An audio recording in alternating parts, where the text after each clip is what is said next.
Não há PEC da blindagem quando o assunto é Bolsonaro. O Congresso Nacional está desesperado por causa dos processos que envolvem principalmente deputados e senadores que estão com o rabo preso com Flávio Dino. E é claro que no meio de vários deputados e senadores, tanto de direita quanto de esquerda, que estão com medo de terem que prestar contas do dinheiro que sumiram das emendas parlamentares, das emendas secretas, por causa disso, estão dizendo que vão correr com essa PEC da blindagem. Para começar, a Constituição Federal, ela divide as funções do poder.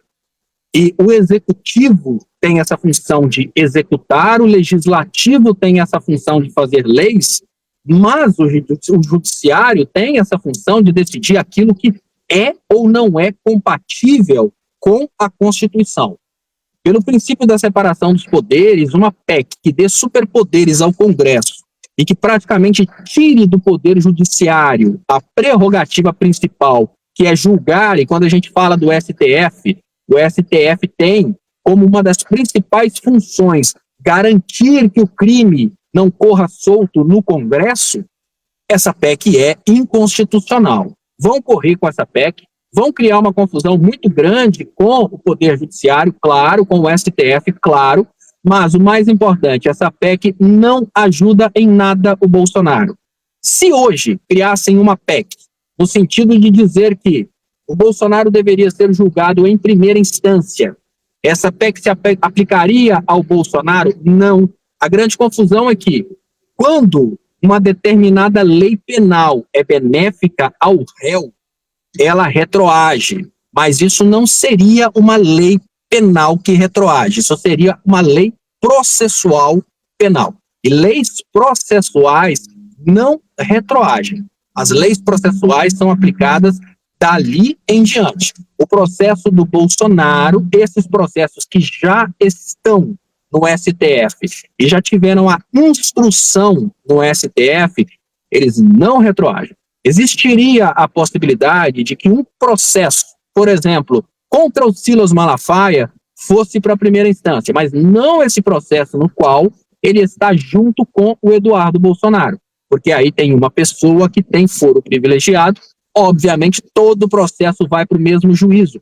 Ah, mas e se na PEC eles colocarem qualquer coisa no sentido de dividir os processos? Quem tem foro privilegiado fica no STF, quem não tem foro privilegiado vai para a primeira instância. Não é compatível com a Constituição, não é compatível com o princípio básico da segurança jurídica. Isso porque nós poderíamos ter aberrações como o juiz de primeira instância decidindo de uma forma, o STF decidindo de outra, e no final das contas a palavra final é do STF de qualquer forma.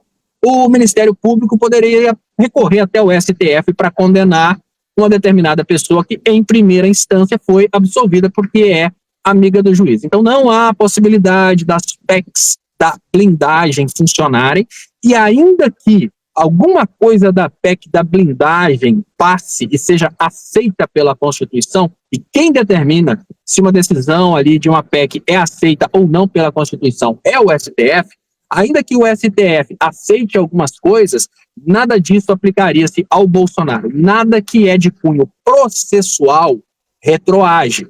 Para que o Bolsonaro não fosse condenado agora e preso, seria preciso alterar os crimes que ele cometeu.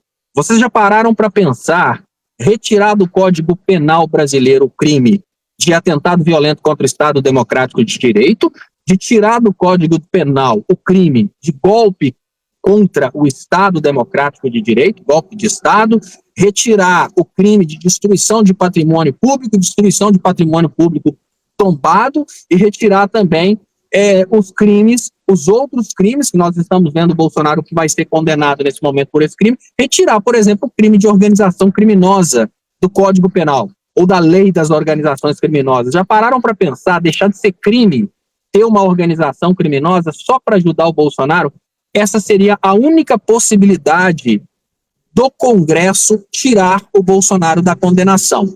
O Congresso abolir os crimes que o Bolsonaro está respondendo. Agora, mudanças processuais não retroagem. Então, fiquem tranquilos, Bolsonaro vai ser condenado. Nenhum esforço lá no Congresso Nacional vai tirar o Bolsonaro da cadeia, nem se conseguissem passar a lei da anistia, porque ela não se aplica a crimes hediondos e equiparados a hediondos. Então, os crimes cometidos pelo Bolsonaro, organização criminosa, esse não seria beneficiado, por exemplo, pela anistia. E o Alexandre de Moraes já foi muito claro também que golpe de Estado não tem anistia. Então não dá para o Bolsonaro escapar. Ser candidato, então, esqueçam.